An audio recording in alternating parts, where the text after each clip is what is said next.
This is episode 683 of the Rio Grande Foundation's Tipping Point, New Mexico. I'm Paul Gessing. And I'm Wally Drangmeister. I'm president of the Rio Grande Foundation, New Mexico's free market think tank. You can find out more about the foundation at riograndefoundation.org.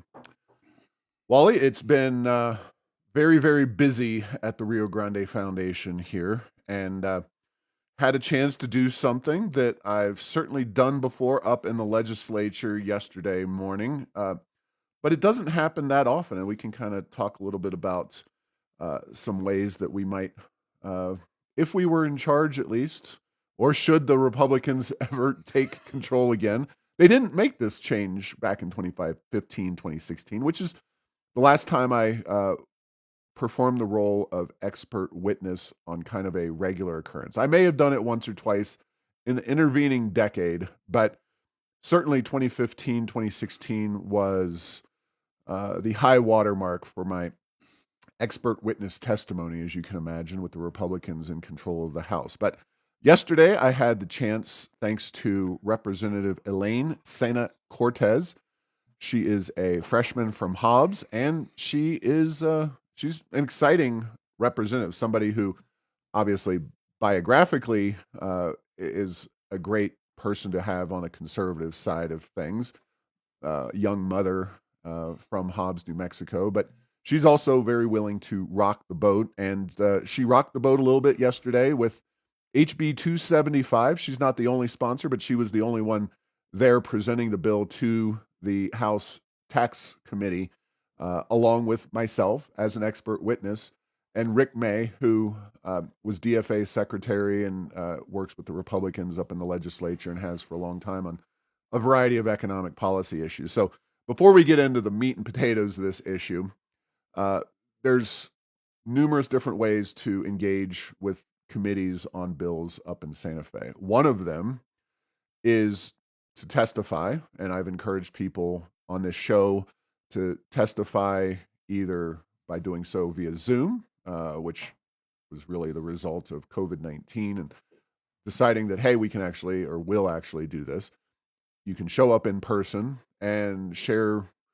Sometimes it's a minute, sometimes it's 2 minutes, sometimes you don't even get a chance because the committee chair limits the number of people. And on a controversial bill, if they limit it to 5 folks on paid family leave, for example, and there's 25 that want to testify, you could literally injure yourself scrambling over other people to get into position to testify. That is, I'm not joking at all about that. Probably a liability issue if they really wanted to break it down. But the way to really put yourself most at the center of some of these issues, if somehow you get the chance to do it, and this, like I said, is it's probably around 10 times overall since I've been involved at Rio Grande Foundation, maybe 15, maybe 7. I was the expert witness or one of 2 expert witnesses on this particular bill. So you sit there with the legislator who's introducing it, and you help them present it and answer questions from the committee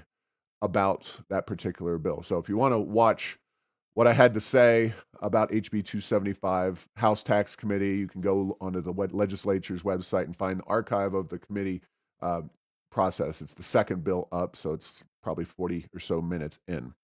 Yeah, and Paul, just, if you quote unquote testify as a citizen or even as a lobbyist in the committee room, you get 1 or 2 lines. That's it. Yeah. Most of the time. And it's like I'm Wally Drangmeister. I'm a private citizen and business owner, and I am opposed to this legislation for reason 1 and reason 2. That's about the most you ever get to say. Yep. And then the other thing to your point is, if there's a lot of people and they feel like they've heard enough, or they just don't want input, and they're human, and let me just say that they're supposed to want input, but if they're tired of it, a lot of times they'll just say, okay, let's just do a show of hands. Who's for this and who's against it? And there's not shades of gray or any gradation about, well, I'm for this part or against this part. So yeah, you're right. But sitting in the seat, being the true expert and cross-examined, I don't even know if that's the right word, questions asked back from the dais where the where the legislators sit, that's a whole different ballgame. Well, you do get a chance to present your thoughts, whatever they may be. So you get a chance to say your piece, and there's no time limit there. Obviously, you want to be reasonable and respectful of the committee's time, but it really depends on how many questions members of the committee wish to ask you, especially directly. Now they'll ask the representative, maybe they'll ask another witness on the stand, but I had a nice little back and forth with Speaker Javier Martinez, and let's just say that there's no question of the vast gulf in our perspectives when it comes to tax policy. So uh, the speaker himself said that he rarely, never asks questions during committee because obviously he's got a lot going on as the speaker. Like him or not, he has a lot of responsibilities, but he knows that the tax committee is a critical committee, and he knows that that is one of the fundamental ways that the legislature truly makes policy. So we had a very interesting dialogue. Now, onto the bill itself. HB 275 would bring New Mexico as the 10th state with no personal income tax. The states that do not have a personal income tax currently, there's 9 of them: Alaska, Florida, Texas, Tennessee, New Hampshire, Washington, Wyoming, South Dakota, and Nevada. Now, we're going to spend a fair amount of time on this particular bill because really this is a fundamental aspect of what the Rio Grande Foundation really wants to do. And there's, again, we're going to unpeel this onion here. So let's just say those 9 states, they do tilt towards the red in terms of conservative states. We'll say Alaska, Florida, Texas, Tennessee, South Dakota, and Wyoming. So that's 6 of the 9 are what you'd call red states. New Hampshire, Washington, and Nevada, not so much. Yeah, and then Nevada is almost like an asterisk. They like to get their money from the Gambling, casinos and yes. the gambling industry, a little bit like New Mexico. They're almost an asterisk state. They have a non-traditional source for big money there in Nevada. That is true. Very true. So, also notably, uh, in addition to no personal income tax, Alaska and New Hampshire have no sales tax at the state level. Now, Alaska is often associated with because they have such a oil and gas supply and small population that they are able to do that and do the rebates that they hand out, the dividends. Alaska is nowhere near New Mexico in terms of production. I want to say they're the 6th or 7th biggest producer. We're number 2. So we blow Alaska out of the water. But uh, Washington's a blue state, Nevada's a swing state, New Hampshire's a swingish state. So there's a diversity of states there. Now, as I presented to the committee, I said, look, $13.6 billion in general fund revenue. Really, the overall money from oil and gas is even more than that. But as we talked about the complexities of the budget process and the way the money is shifted around in New Mexico, 13.6 billion in general fund revenue. The governor's proposed budget is $10.9 billion. That means 2.7 billion left over. The personal income tax raises 2.1 billion for the state. So theoretically, no problem. Well, the first challenge in this process is that we got a fiscal impact report that says that it's going to cost $3.8 billion to eliminate the personal income tax.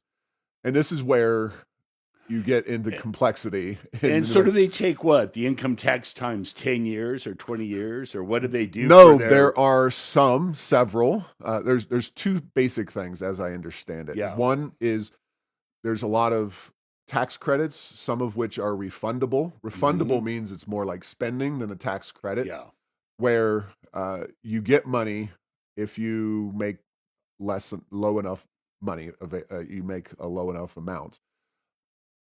If I were to write this bill and really this was going to be something that we were seriously going to pass, you'd have to go through a uh, analysis of all of these provisions and figure out which ones are really good policy and which ones we should eliminate. So there's that. Yeah, and then Paul, just real quickly Yeah. on that issue, I was thinking a lot about it is New Mexico has a lot of those. Mm-hmm. Now, the key is that if you're not going to have an income tax and that's a good policy and you want to give money to somebody, you can give them money other ways. Like Absolutely. a la, SNAP, food stamps, welfare. There's other ways to get them money other than the tax, other than a tax return. Right. The other way that you see that number inflated is because there are currently businesses that are corporations, Mm-hmm.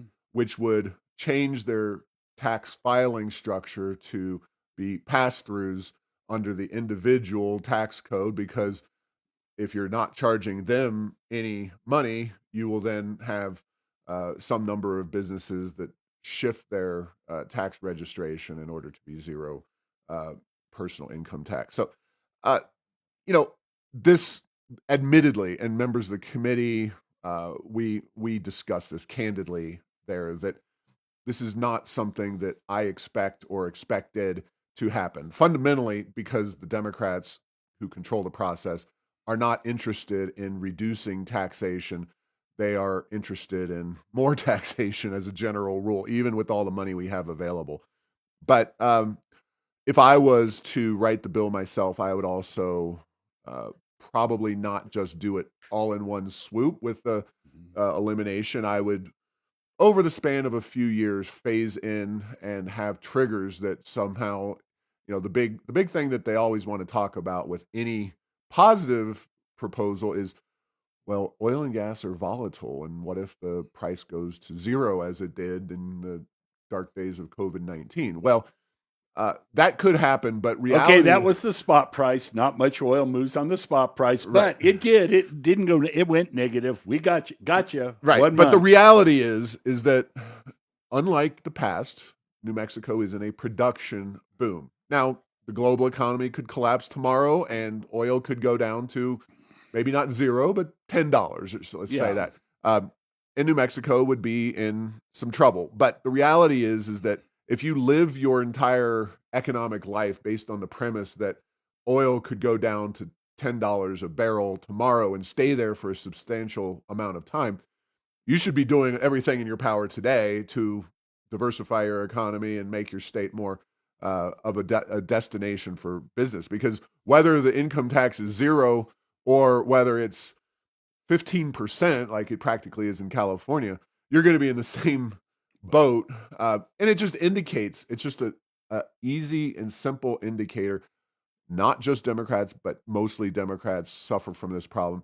The idea that we've got to focus on government and government first, not on diversifying our economy, not making ourselves competitive, not, what can we do to grow the private sector? It's, what if oil and gas goes to $10 a barrel and stays there?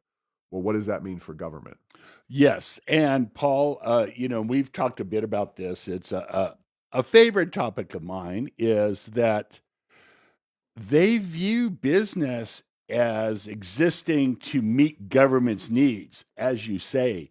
Mm-hmm. But even if they were trying to protect government, they're doing a crap job of it. Let's put it out there, because we have all this oil and gas revenue, and admittedly, oil and gas it's volatile. It could go down in the future. So that means right now we need to diversify our economy by putting policies in place that if ever oil does go down, whether it's a volatility event that's of a limited, duration, and by limited, I mean it could be 2, 3, 4 years, or if it's a permanent decline in some point, you'd like there to be other industry, but they don't do either one. You know what I mean? They try to punish oil and gas while they're spending all the money, and then they just do not seem to be able to diversify the economy in any way, shape, or form, with the exception of spaceports and Yep, rail runners and the film subsidies. So, anyway, absolutely. So there's two things that probably need to happen to make this reality, just from a purely legislative perspective. One is, of course, evaluating some of those those credits and refundable credits, et cetera. The other is probably a phased-in approach. Could be relatively quick, but it would probably be more politically possible, even if, say, the Republicans controlled somehow both houses of the legislature and the governorship. It would just be a more straightforward approach, or a more kind of palatable approach for some of these guys. Now, the justification, of course, is, well, Alaska and New Hampshire have no personal income tax and no sales tax, and they survive. The other states, aside from Texas, don't have anywhere near New Mexico's oil and gas, and they survive. So it can be done. New Mexico's government is extraordinarily bloated. And I was specifically asked, one of the questions that Martinez asked me was, what would you cut?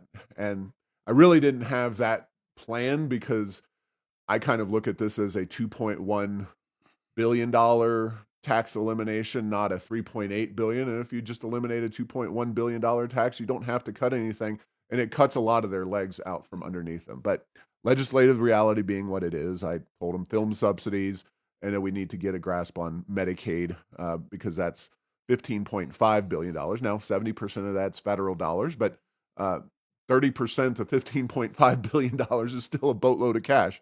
And there's obviously other pots of money, other ways, the $58 billion sovereign wealth fund. But we'll leave all that aside and just kind of, from now on in this conversation, make the case. So New Mexico has the third highest poverty rate, slowest population growth in the Southwest. Obviously, downtown Albuquerque is struggling, to say the least. That would be an area that would disproportionately benefit, because if you have more businesses, you're likely to see more of them locate downtown, and that could change the entire dynamic in downtown Albuquerque. We have the highest personal income tax in the region at 5.9%. Colorado's is 4.4, Utah 4.65, Texas at 0, Arizona 2.5. So, we're out of step with our region. According to World Population Review, now they just looked at the fastest growing population states, and I believe 2023, 4 of the top 10 have no personal income tax. No surprise there. Texas, Nevada, Florida, and Washington. 4 of the 10 fastest growing states happen to be zero income tax states. This is a way to attract people to the state. Economically speaking, 5 of the top 10 fastest growing states are zero income tax. By that, I mean GDP. And I'm talking about report from visualcapitalist.com. All of this is available at heirsoфenchantment.com. I posted my testimony. Those are Washington, Wyoming, Texas, Alaska, Florida, and Washington. We have workforce participation rate challenges that would be addressed. We also, of course, and there was a lot of discussion about millionaires and billionaires. And New Mexico, as we always are, we're generally at the bottom. Our millionaires are not relative that wealthy compared to other states, millionaires and billionaires. But of course, that gets thrown out as a reason we shouldn't do this. But medical professionals, I would say that it's safe to say that a lot of long practicing medical professionals may wind up as millionaires. And attracting them to New Mexico is a stated policy goal that we all want to see happen. So our fast aging state, this would help get more people who are working and of working age into New Mexico, jobs and economic opportunities for the long term. So there's plenty of reasons. There's plenty of ways. No other state has the kind of oil and gas revenue that we have right now. It's just a matter of prioritization. And of course, who we elect truly matters. Paul, the other thing is we have an easy way, because we do have such a strong source of revenue in the oil and gas industry.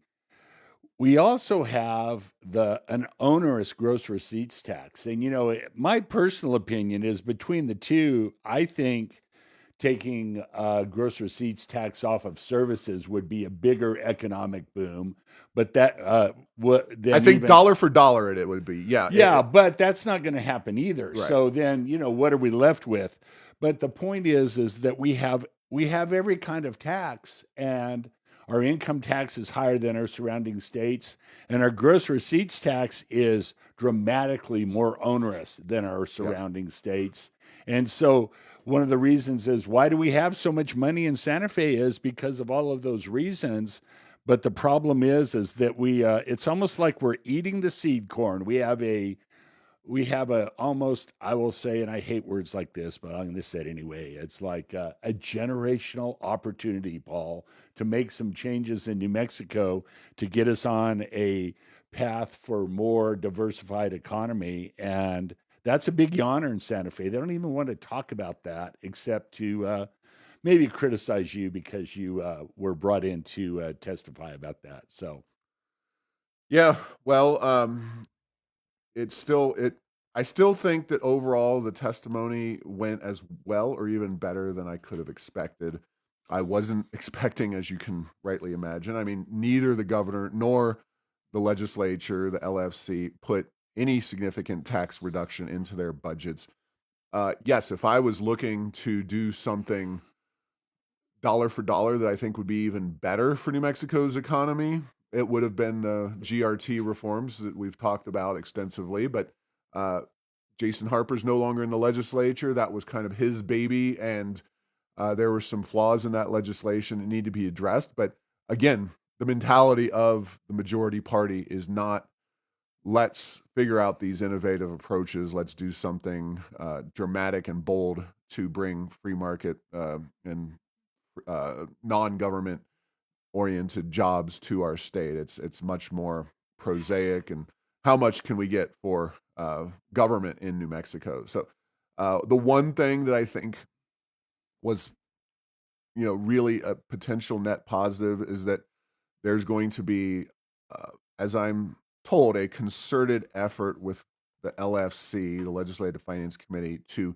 look at dynamic scoring to try to figure out a way to, and it's been done plenty of places. I'm not sure where the feds are at this point on it, but uh, to really more understand the potential economic impact of what these tax policies would do. Because obviously, just say 2.1 billion is the number from eliminating the personal income tax.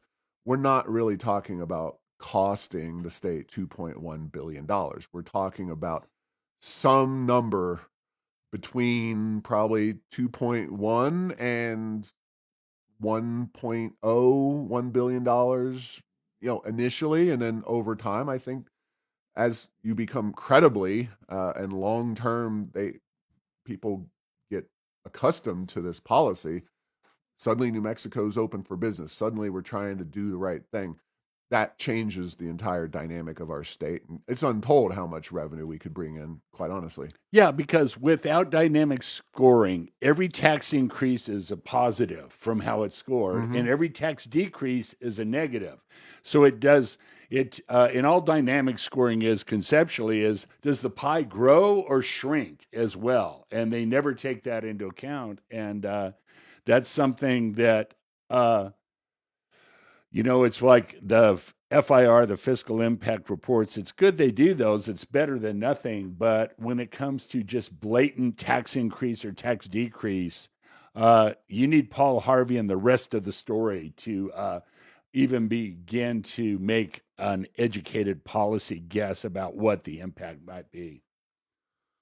Yeah. So we'll leave that conversation sort of, kind of, and we will simply note that recently, this week, In and Out Burgers, the chain that so many New Mexicans would like to see come here and says they are coming here, has chosen to move its headquarters out of California, which of course has the highest, I believe, personal income tax top rate in the entire country, and go to, drumroll please, Tennessee. No income oh, tax. oh, uh, in the words of a Prince's Bride, inconceivable, Paul, inconceivable. Well, it is fairly inconceivable, all things considered, given that you really do identify In and Out with California, Oh yeah, it's the and California. You go to In and Out before you go to the beach. Tennessee doesn't have a beach, but yeah, so they don't have any restaurants currently in Tennessee, but they do have a zero income tax, and it's undoubtable. It is simply undoubtable that the move to Tennessee has probably a lot, maybe 90% to do with the fact that Tennessee has no income tax. Now, maybe they were looking to get out of California to begin with, and that's certainly uh, something that numerous businesses have done. But if you look at a map and you're a corporation and you say to yourself, well, self, where do we want to go? I mean, you could always choose another zero income tax state, but once you narrow that list from 49 that are not California to another 9 states, I mean, you really start to like your chances when you get into that number nine. Now, Alaska, they've got some disadvantages. Chances are you're not going to put a lot of corporate headquarters in Anchorage because of their unique geographical and weather challenges, and that's just a fact of life. So maybe we go down to 8 realistic states. That if we add New Mexico back into the mix, you get nine. That you know, I think In and Out would be a viable consideration here in New Mexico if we had no personal income tax. But they went to Tennessee, and I'm sure they will thrive and do very well. And maybe now we'll see In and Out spread across the eastern part of our state as we see them in most western states, with the exception of New Mexico currently. yes. And then, Paul, there are other reasons companies are leaving California, and crime and regulation are two amongst them. And Tennessee is a mixed bag in that. If you're in Memphis, you're not really happy with the crime, but I don't believe it's a statewide issue.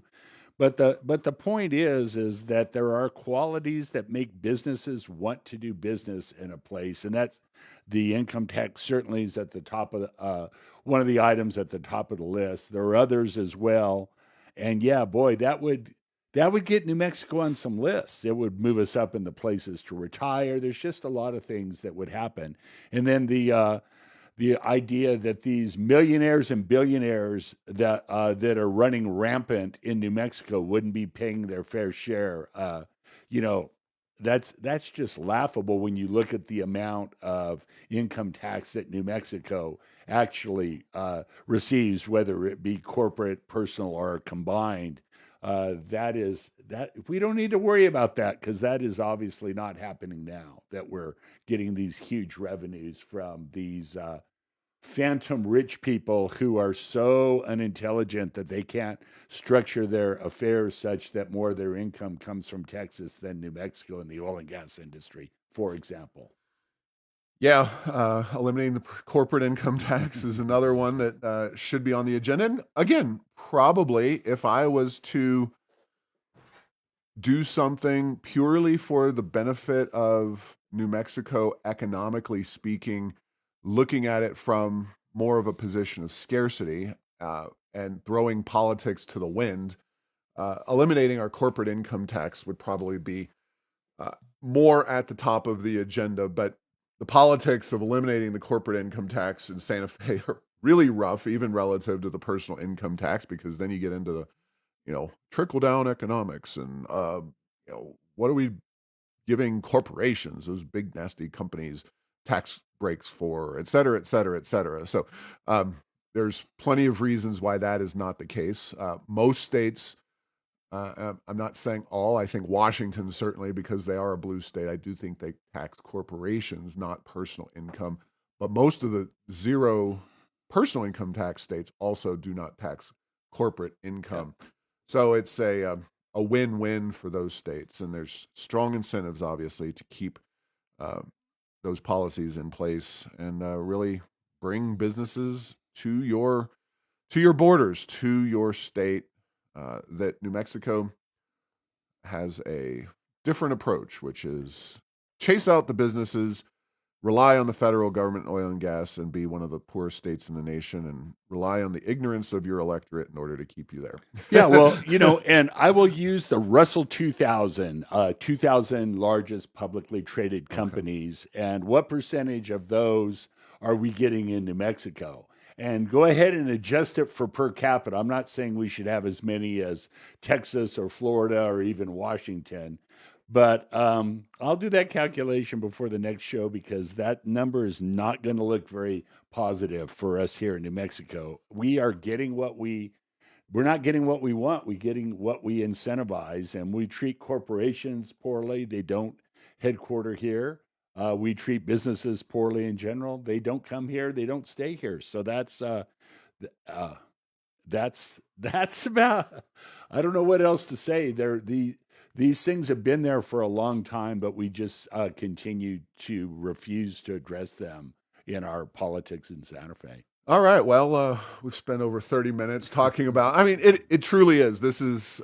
It's rare that we actually get to do something of substance in the legislature in Santa Fe on core issues that the Rio Grande Foundation really hangs its hat on, so to speak. Outside of perhaps GRT reform, eliminating the personal income tax is really one of the most game-changing policy moves that could be made up in Santa Fe. And we talked about before we got on, and real briefly, one of the unique things in Santa Fe is you present a bill, you do get to have an expert witness or two even, and you get the legislature, you legislator, you get one or more expert witnesses there.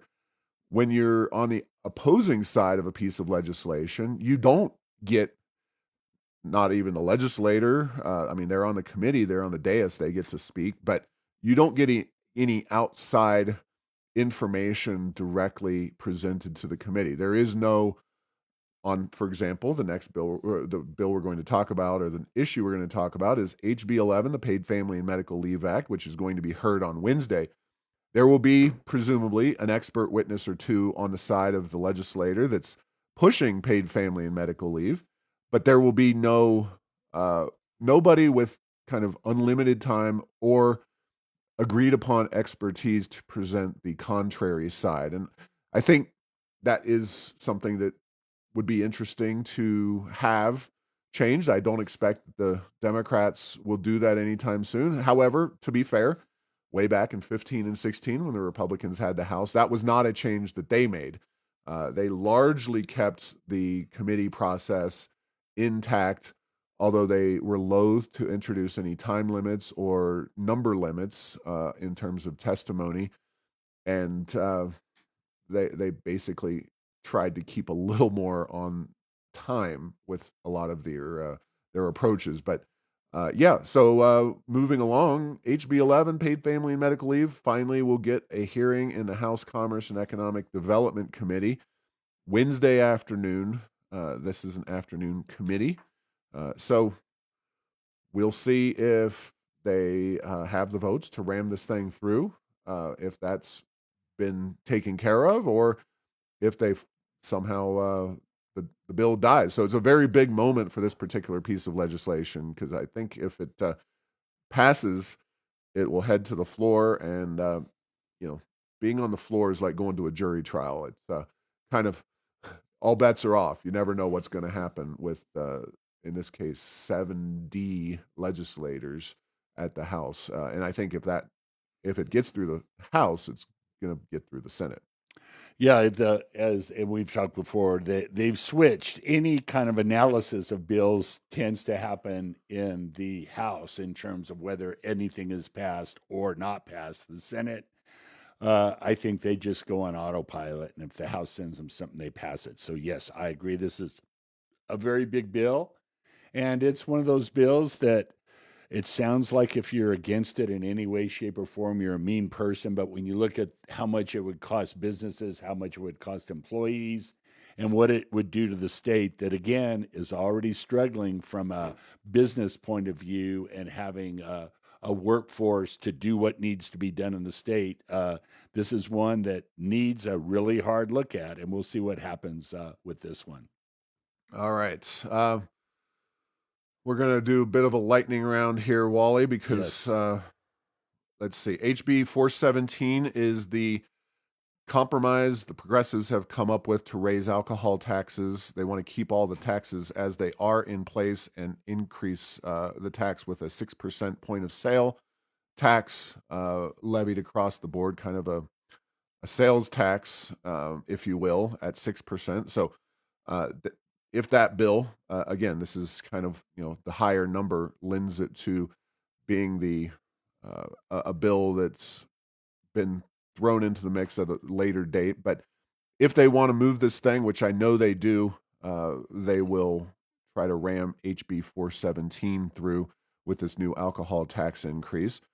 Uh, any quick thoughts on that? Oh, yes. I don't think they've ever seen a tax they don't like. And, it's one of those is alcohol a problem? Is this going to solve it? I have my suspicions. Yeah, So the it's, people who are inclined to drink to excess are highly unlikely to be affected by a 6% tax increase. It's more likely the average person who has a beer when they come home from work or when they are, uh, just out at the bar or whatever.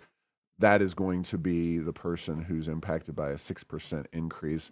So I just don't buy the rhetoric that this is being done to impact New Mexico's DUI or alcohol problems. SB 139, which would have eliminated the EV mandate, uh, the governor imposed through the Environmental Improvement Board, was defeated. Its first committee, the Senate Conservation Committee, that was a bipartisan bill with George Munoz, a Democrat, as a sponsor. The bill was defeated 5-3 on partisan lines. And it's really unfortunate for two reasons. Obviously, we disagree with the policy. This is a policy that is unrealistic, not going to happen in New Mexico. The idea that we're going to somehow magically go from 4 or 5% EV sales within a year to 43% is ridiculous. But secondly, because the legislature is supposed to be the voice of the people. It's supposed to be the elected representatives of New Mexico, the policymaking branch of New Mexico government. We may have our disagreements, as we are wont to do with the legislature, and we do all the time. But allowing the EIB, the Environmental Improvement Board, to usurp that power is also a form of bad governance and something that should be, uh, you know, they should be much more eager to address that. Unfortunately, they were not. Yeah, and Paul, I was looking at this one. It's probably going to, depending on how bad it gets, how quickly, that's something that in 2026 they will absolutely start to take a lot harder look at Mm-hmm. as this ramps up.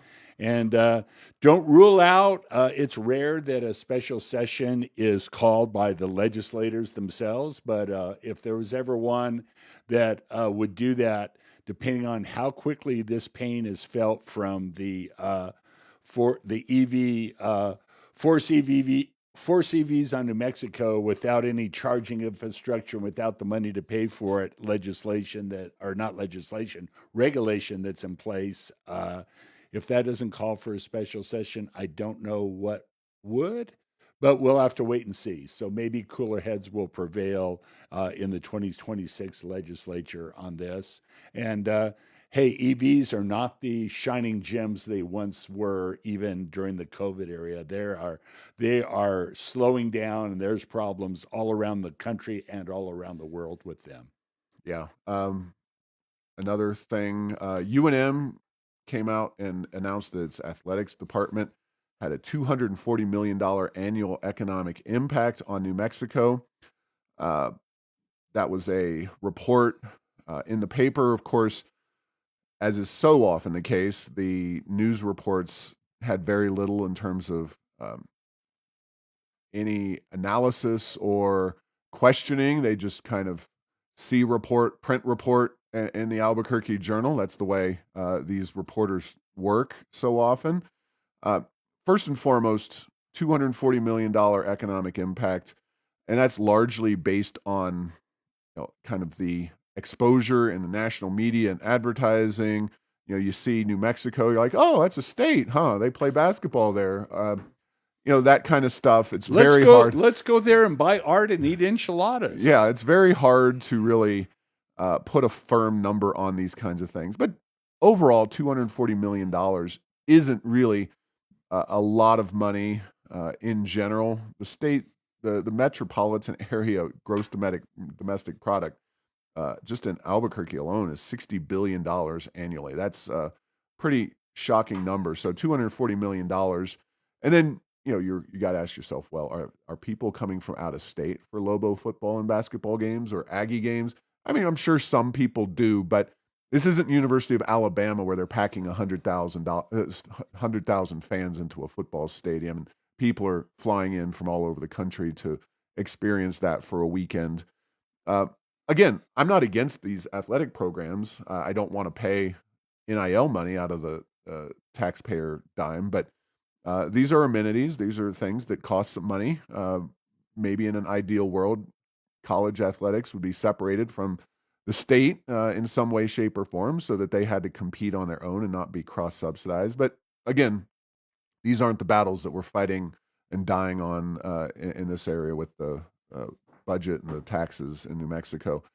It is worth noting that this was a consultant's report, and no offense to consultants, Wally. I know you do a little bit of that yourself, but consultants, by and large, will do whatever the person or thing paying them wants them to do. They will come up with an argument based on, the you're paying my bill. You are the one that helps me out. You're not going to come up with a report that's, well, sorry guys, we just found that the University of New Mexico athletic program doesn't generate any net return on the money that comes into it.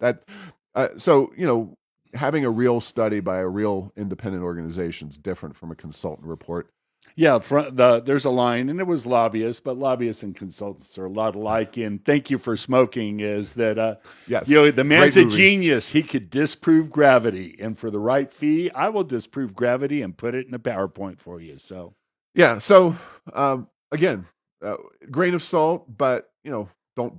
I certainly don't begrudge people there enjoying the Aggie or Lobo basketball games. Football, well, we could talk about that, but yeah, the enjoy is the tough part of that yeah, one. So. yeah, that's definitely, it's more expensive to fund a football program as a general rule, and New Mexico certainly. I'm not sure how many people are sitting home on their couches on a Saturday afternoon watching the Aggies get pounded 70-2 by University of Alabama and say, I want to go to New Mexico. Anyway, we're going to move on. The other question, how did they get the two? Yes. The New Mexico portfolio, as it were. I look at Ebon and Maxion, two solar companies that the governor has offered billions of dollars to in subsidies, and then Spaceport America, Virgin Galactic is on the stock. It's on the stock market. So these are companies that two of them are political in the sense that the governor is a true believer in the green agenda. So she wants to funnel money into these subsidies for Ebon and Maxion and bring them here because she can claim economic development, but she can also claim that she's, really transforming New Mexico's economy and making it a leader in green technology, blah, blah, blah, blah, blah. Spaceport America was much more transactional. Of course, that's way back to the Richardson administration when Bill Richardson was running for president, wanted to be seen as an innovator doing something that was groundbreaking and unique. But the gift that keeps on giving, and Absolutely. not in a good way. So the 1-year return of the S&P 500 is 20.46%. This is according to Yahoo Finance. You can go online and look at this. I've got all the ticker symbols up there at the Errors of Enchantment post. 1-year return, 20.46%. That is a positive return for the S&P 500 if you haven't been in the market. Ebon Solar, one of the governor's chosen ones, has a negative 50.95% return. So clearly going in the opposite direction. But that looks fantastic compared to Maxion, which 99.15% year return. So they have lost 99% negative return. And then our good buddy Virgin Galactic, Spaceport America, 88.82 negative return over the year. I'm not saying that New Mexicans are losing their money by investing in these companies and their stock prices. Obviously, probably wise to pull a But they are. Nancy Pelosi and go the opposite direction.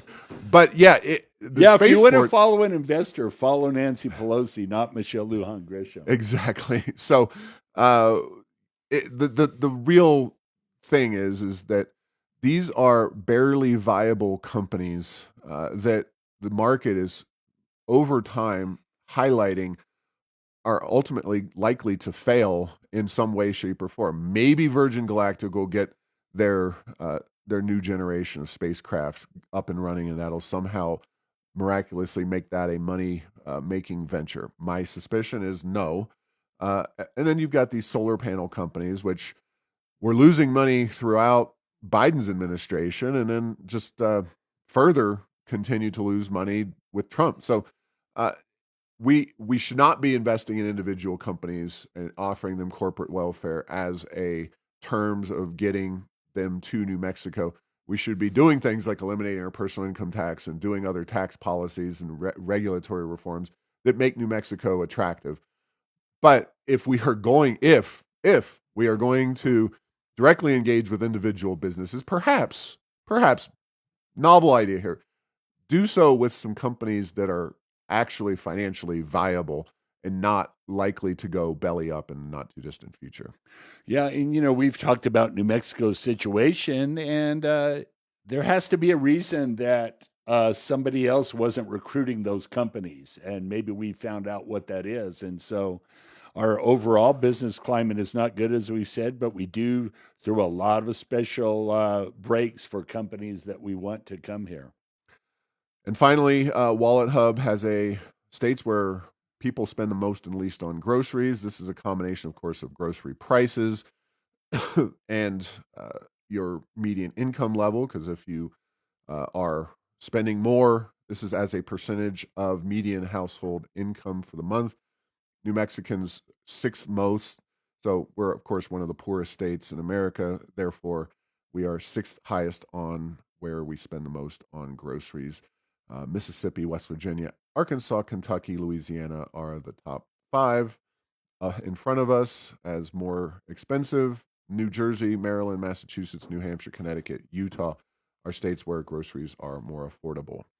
With that, thank you very much for listening to this episode, and we will see how testimony on HB 6 goes, or HB 11, paid family leave, and we'll have plenty to talk about next week. So thanks for listening to this week's episode of Tipping Points New Mexico. Find all episodes at tippingpointnm.com or at the Rio Grande Foundation's YouTube channel. Subscribe to the show at Apple, Stitcher, or tell Google Home to play Tipping Point New Mexico. Thanks to Path 3 Marketing for producing this show.